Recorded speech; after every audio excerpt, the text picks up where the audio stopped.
اور وہ لڑکھڑاتا ہوا ان کے جسموں کے پاس آ گرا۔ جاگنگ سے واپس آ کر وہ ناشتہ بنانے کی غرض سے کچن میں گیا اور 2 منٹ بعد ہی وہ ایک ٹرے اٹھائے لاؤنج میں آ گیا۔ ڈائننگ ٹیبل پر ناشتہ سیٹ کیے وہ اپنی کرسی کھسکا کر بیٹھ گیا۔ ایک گلاس جو لال مشروب سے بھرا تھا اور پلیٹ میں موجود سلیقے سے کٹے کچے گوشت کے ٹکڑے۔ وہ اکیلا ناشتہ کرنے میں مصروف تھا۔ گوشت کے ٹکڑے منہ میں ڈالے وہ ساتھ ساتھ ہی لال مشروب والا گلاس بھی منہ کو لگا لیتا۔ وہ ناشتے سے فارغ ہوا ہی تھا کہ اس کا موبائل بجا۔ نمبر دیکھا تو مینیجر کا تھا۔ کسی کو بھی اسے فضول میں کال کرنے کی اجازت نہ تھی، ضرور کوئی اہم کام تھا۔ کال اٹھائے اس نے موبائل کان سے لگایا۔ السلام علیکم سر، مینیجر کی آواز کانوں سے ٹکرائی۔ بولو، اس نے سوال کیا اور سلام کا جواب دینا ضروری نہ سمجھا۔ سر وہ آپ سے ملنے کوئی مسٹر البرٹو آئے ہیں، وہ کہہ رہے ہیں کہ وہ اسپین سے ہیں اور آپ کو اچھے سے جانتے ہیں۔ مینیجر کی ڈری ڈری سی آواز اسے سنائی دی۔ ایک پر اسرار مسکراہٹ ہونٹوں پر دوبارہ در آئی۔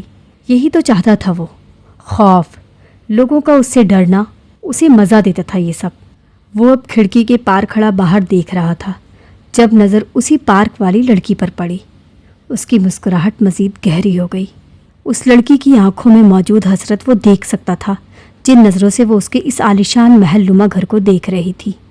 بس کر ڈر دے اورو، لالچی عورت، وہ بڑبڑایا۔ سر، مینیجر کی آواز پھر کانوں سے ٹکرائی۔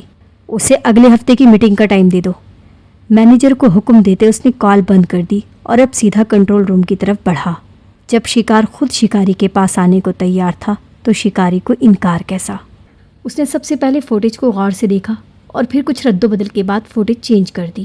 پرسکون سا کرسی کے پشت سے ٹیک لگائے وہ اب سیٹی کی دھن بجانے میں مصروف تھا۔ اس کا شکار اس تک خود چل کر آئے گا وہ جانتا تھا۔ حیا اپنے ماں باپ کی چہیتی اولاد تھی۔ اس کے ماں باپ کا شمار شہر کے رئیسوں میں ہوتا تھا۔ ان لوگوں کو پیسے کی بھوک تھی جو کبھی کم نہ ہوتی تھی، اور یہی حال ان کی اولاد کا بھی تھا۔ ان کے 3 بچے تھے، 2 بیٹیاں اور 1 بیٹا۔ بڑی بیٹی نے اپنی عمر سے 2 گنے انسان کے ساتھ پیسوں کے لیے شادی کی تھی، مگر سچ تو یہ تھا کہ وہ اپنے شوہر کا کاروبار مزید چمکانے کے لیے دوسرے مردوں کی راتیں روشن کیا کرتی تھی۔ بیٹے نے خفیہ طور پر 5-6 شادیاں رچائی ہوئی تھیں، اور جب دل چاہتا جس کی طلب ہوتی اس کے پاس جا کر اپنا دل بہلاتا۔ اب تھی حیا جو سب سے چھوٹی اور خوبصورت تھی۔ اس کے ماں باپ یوں ہی ہر پارٹی میں اسے سب سے متعارف کروا کر لوگوں سے اس کے حسن کو کیش کرواتے۔ حیا ہر پارٹی میں اپنے ڈیڈ کے دوستوں کو ڈانس کی آفر کرنا نہ بھولتی، اور یوں ہی ڈانس کرتے ہوئے وہ ان سے اس قدر نزدیکیاں بڑھا لیتی کہ سامنے والا اس کی خوبصورتی کا اسیر ہو جاتا۔ حیا بھی اپنے بہن کے نقش قدم پر چلتی۔ اگر ایک دن پارک میں اس کی نظریں ان سحر انگیز آنکھوں سے نہ ٹکراتی، وہ تو اسیر ہو گئی تھی ان آنکھوں کی، اور اب بس کچھ بھی کر کے اس شخص کو حاصل کرنا تھا۔ یہ بات اس نے اپنے ماں باپ کو بھی بتائی تھی جو خوشی سے پھولے نہ سما رہی تھی۔ بھلا انہیں اور کیا چاہیے تھا؟ یک ٹک سیٹ کی پشت سے ٹیک لگائے وہ دھن بجانے میں مصروف تھا جب اس کے کانوں سے گھنٹی کی آواز ٹکرائی۔ وہی پراسرار مسکراہٹ چہرے پر در آئی۔ وہ اٹھا اور دروازے کی طرف بڑھا۔ اس نے دروازہ کھولا تو سامنے حیا کو پایا۔ وہ دراصل حیا کچھ بول نہ پائی۔ شش، اس کے ہونٹوں پر انگلی رکھتا وہ اسے چپ کروا گیا اور سائیڈ کو ہوتے اسے اندر آنے دیا۔ حیا اندر آئی تو اس کے چمکتے محل کو دیکھ کر اس کی آنکھیں بھی چمک اٹھیں۔ جب اسے پیچھے سے باہوں میں لے لیا گیا۔ You like it?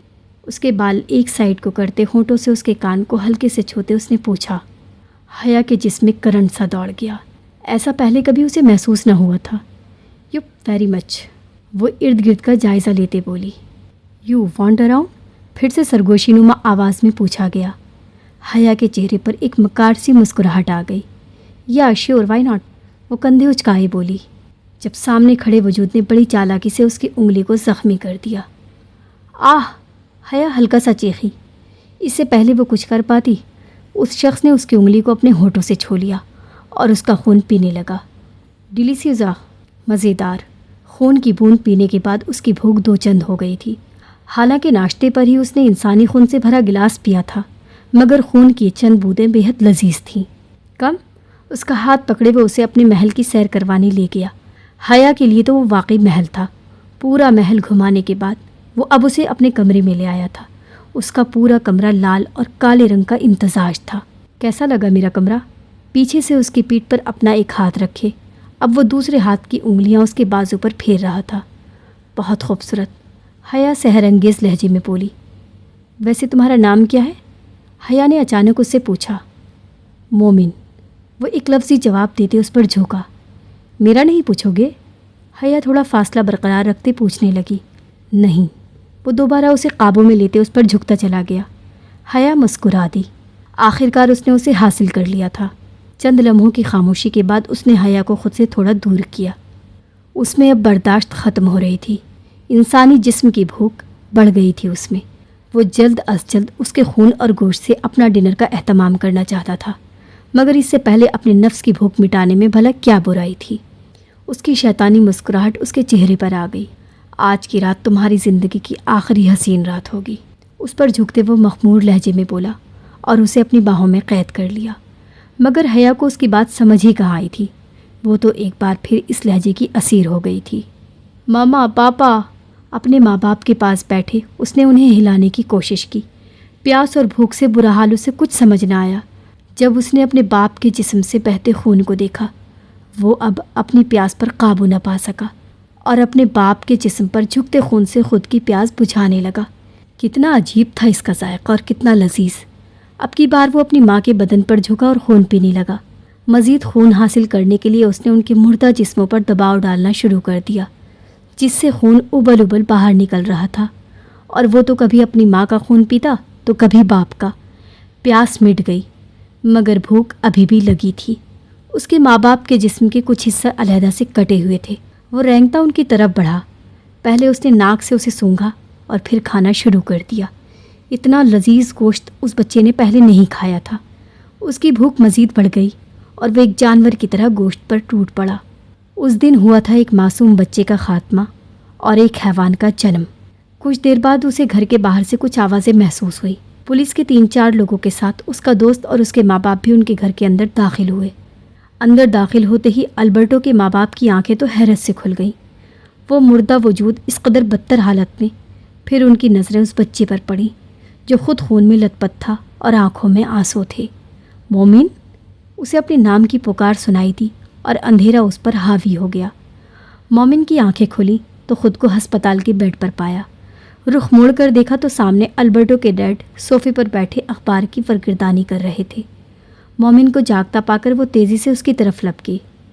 انہوں نے پکارا اور مومن کی ان سحر انگیز کالی آنکھوں کو دیکھا جو بجھ چکی تھیں۔ وہ آنکھیں سرد ہو گئی تھیں۔ Medico, doctor, doctor. کمرے سے باہر نکل کر وہ ڈاکٹر کو بلا لائے۔ تھوڑی دیر میں ڈاکٹر اندر داخل ہوا اور مومن کو چیک کرنے لگا۔ یہ ابھی بھی حادثے کے زیر اثر ہے، اس کے علاوہ سب کچھ ٹھیک ہے۔ ڈاکٹر کے تسلی دینے پر انہیں بھی سکون ہوا۔ یہ ڈسچارج کب ہوگا؟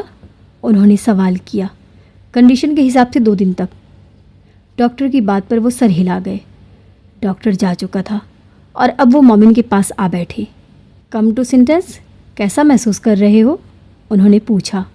ملتا ٹھیک، مومن نے ایک لفظی جواب دیا۔